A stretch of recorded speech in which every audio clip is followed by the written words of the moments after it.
नमस्ते।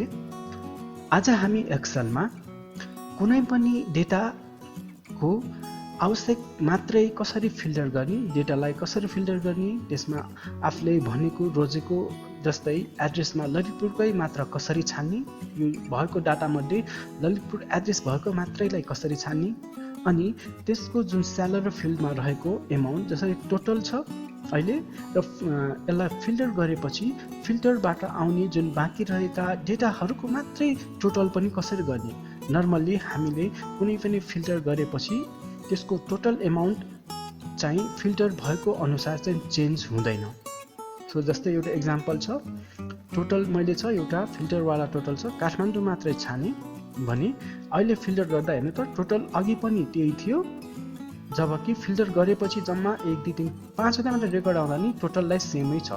तर exact total भनेर मैले एउटा फर्मुला राखेको छु जसबाट फिल्टर भएर आएका मात्रैको डेटाको टोटल दिएको छ। यसरी फिल्टर गरेपछि बाँकी रहेको मात्रै टोटल गराउनको लागि के गर्छौँ भन्ने कुरा हामी आजको भिडियोमा सिक्नेछौँ। सो आजको हाम्रो यो भिडियोलाई अन्तसम्म हेर्दै गर्नुहोला। नमस्ते, म प्रतीक, तपाईँ हेर्दै हुन्छ युट्युब च्यानल ट्युटर प्रतीक।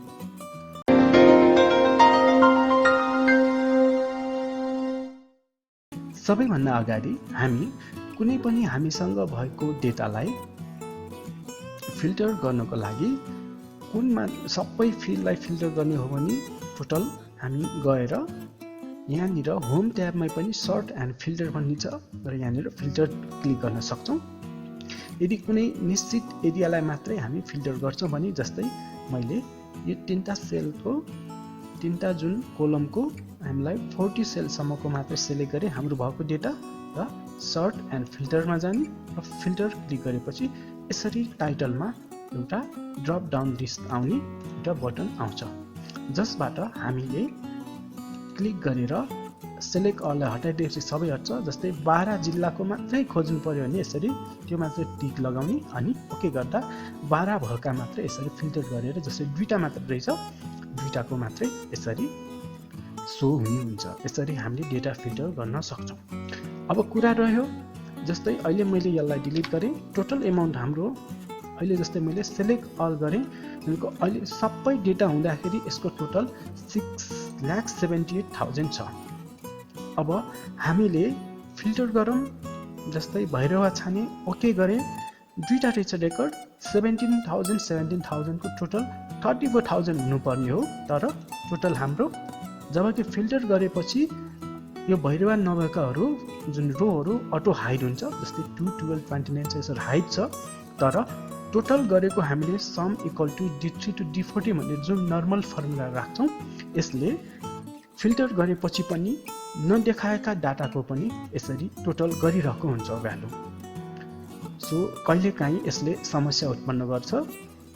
अब हामीलाई यदि जब फिल्टर गर्छौँ र फिल्टरमा देखाएको मात्रैलाई मात्रै हामी टोटल गर्न चाहन्छौँ भने यसको लागि एउटा सिम्पल र इजी फर्मुला छ हामीले जुन हरेक टोटलमा युज गर्न सक्छौँ।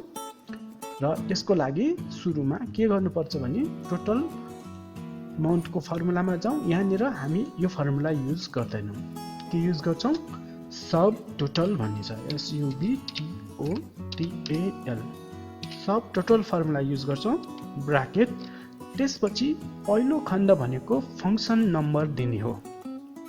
यहाँ जस्तै 1 देखि 11 सम्म छ र 101 देखि 111 सम्म छ। कुन फङ्सन हामीलाई चाहिने हो त्यो फङ्सन युज गर्छौँ। जस्तै हामीलाई सम फङ्सन चाहिने हो। सम फङ्सन यहाँ 2 ठाउँमा छ, एउटा 9 मा छ अर्को 109 मा छ। अब हामीलाई यो 2टाको डिफरेन्ट के हो भन्दाखेरि अगाडिको 1 देखि 10 सम्मको फङ्सनहरू भनेको अघि जस्तै नर्मल सम फङ्सन हो जसले फिल्टर गरेको बाहेकको पनि टोटल दिन्छ।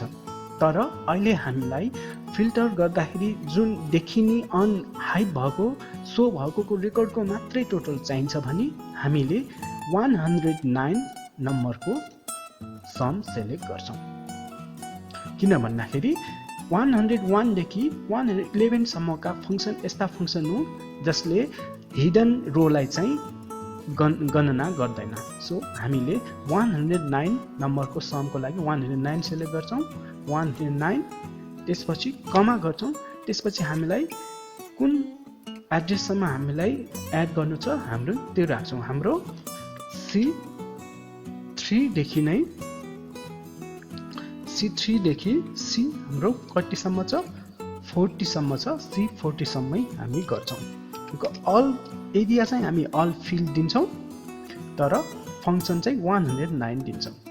सब टोटल त्यसपछि फंक्सन नम्बर 109 कमा अनि हाम्रो रेन्ज कतिसम्म भित्रको C3 देखि C40 सम्मको दिन्छौं। एकचोटी सरसर्ती हेरौं, हामी फिल्टर हटाइदियौं, हाम्रो सायद रो को एड्रेसहरु मिलेन भने C3D रहेछ, हाम्रो C भएछ।